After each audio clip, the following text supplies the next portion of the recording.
दोस्तों, तारीख थी 14 अगस्त 1947। आज से तकरीबन 73 साल पहले चारों तरफ गहमा गहमी का माहौल था। एक तरफ लोगों के अंदर आजादी को लेकर उत्साह बढ़ता जा रहा था, मगर दूसरी तरफ अखंड भारत दो हिस्सों में बंटने की तैयारी पर था। समय रात के करीब 9 बज रहे थे।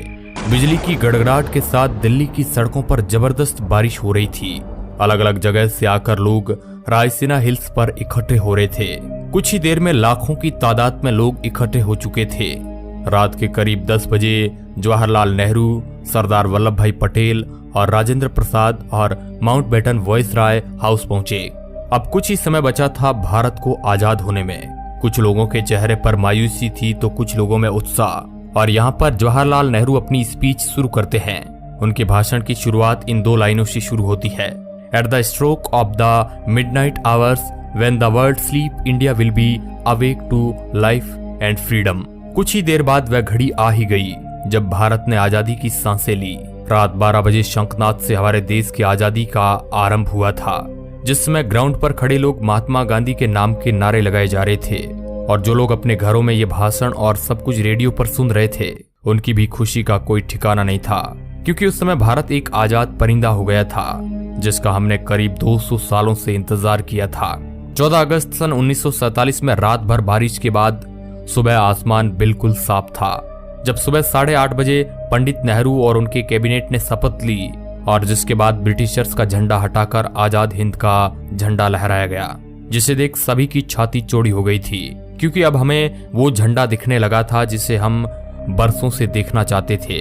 जब राजधानी दिल्ली में आजादी का जश्न मनाया जा रहा था, उस वक्त महात्मा गांधी दिल्ली से हजारों किमी दूर पश्चिमी बंगाल के नोआखली में थे और राज्य में शांति कायम करने का प्रयास कर रहे थे। जानकार बताते हैं कि पंडित नेहरू के ऐतिहासिक भाषण को पूरे देश ने सुना था, मगर गांधी जी नहीं सुन पाए थे। 14 अगस्त 1947 की ऐसी रात जब लोग सोए तो गुलाम देश में थे, लेकिन अगली सुबह उनकी आजादी की सुबह थी। लेकिन जितनी खुशी हमें आजाद होने में थी, उतना ही गम अखंड भारत की टूट जाने में था, क्योंकि दोस्तों भारत ने अपना 3,46,737 किलोमीटर का एरिया पाकिस्तान के रूप में खो दिया। करोड़ों की संख्या में लोग भारत से अलग हो गए थे। जो लोग कुछ समय पहले ही भाई की तरह जिंदगी जी रहे थे, वे अब एक दूसरे की जान के दुश्मन बन चुके थे, क्योंकि 14 अगस्त के रात 12 बजे भारत और पाकिस्तान का विभाजन हो गया। भारत 2 हिस्सों में बट गया, जिसमें एक हिस्सा पाकिस्तान और दूसरा हिस्सा हिंदुस्तान के नाम हो गया था, जिस वजह से कई सारे दंगे हुए। जो लोग खुद को पाकिस्तान में सुरक्षित महसूस समझते थे, वे वहां चले गए, और जो लोग भारत में सुरक्षित महसूस कर रहे थे, वे यहाँ पर आ गए। कहा जाता है कि करोड़ों लोग पलायन को मजबूर हो गए थे। इन दंगों में हजारों लोग मौत के घाट उतर गए थे।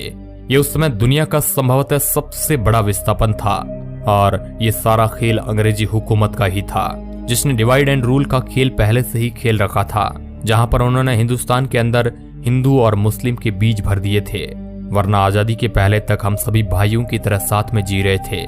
वो तो अंग्रेज ही थे जिन्होंने हमें हमारी जाति के आधार पर हमारा व्यक्तित्व याद दिलाया, जिसके बाद हम आपस में ही लड़ने लगे। और दोस्तों, हिंदुस्तान और पाकिस्तान के विभाजन की सबसे बड़ी वजह ये भी थी कि मोहम्मद अली जिन्ना देश के पहले प्रधानमंत्री बनना चाहते थे, लेकिन पंडित जवाहरलाल नेहरू को प्रधानमंत्री बनाने का वादा महात्मा गांधी पहले ही कर चुके थे, जिस वजह से मोहम्मद अली जिन्ना ने अपना अलग देश मांगा, और इसी वजह से यह सारा फसाद शुरू हुआ, जो 15 अगस्त सन 1947 में खत्म हुआ। दोस्तों, हम आपको बता दें कि भारत को आजाद करने की बात बहुत पहले से ही चल रही थी, और इसी वजह से ब्रिटिशर्स ने माउंटबेटन को भारत का आखिरी वॉइसराय बनाया था, ताकि इसके बाद भारत को आजाद देश घोषित कर दिया जाए। लेकिन भारत के हिंदू और मुसलमान भाई आपस में ही लड़ने में उतारू थे, और यही ब्रिटिशर्स चाहते भी थे, क्योंकि यह लड़ाई की चिंगारी उन्होंने ही लगाई थी, जो आग बनकर अब तक हमारे सीने में जल रही है। लेकिन दोस्तों, इससे भी ज्यादा अफसोस की बात यह है कि ब्रिटिशर्स ने हमारे साथ हर वो जुल्म किए जो हम याद करें तो हमारी आंखों में आंसू आ जाते हैं। लेकिन फिर भी उन्हें बारातियों की तरह विदा किया गया। जहां 1500 ब्रिटिश सैनिकों की पहली टीम 17 अगस्त सन 1947 के दिन अपने देश लौटी, वही आखिरी टीम उसके 1 साल बाद 27 अगस्त 1948 के दिन निकली। और जब ब्रिटिशर्स के आखिरी सैनिक की टोली हमारा देश छोड़कर जा रही थी, तो उन्हें बैंड बाजे के साथ विदा किया गया, और उसी दिन सभी ब्रिटिशर्स का नाम हमारे देश के नक्शे से निकल गया। दोस्तों, ये थी हमारी आजादी की पूरी कहानी। लेकिन क्या आप हमें बता सकते हैं कि जिस भारत का ख्याल करके हमारे देश के स्वतंत्रता सेनानियों ने अपनी जान गंवा दी थी और कई लोग अपनी आखिरी सांस तक हमारे देश की सेवा के लिए लड़ते रहे, क्या वो देश हम बना पाए हैं या नहीं? अपना जवाब हमें कमेंट के माध्यम से आप बता सकते हैं। इस वीडियो रिपोर्ट के अंत तक बने रहने के लिए आपका बहुत बहुत धन्यवाद।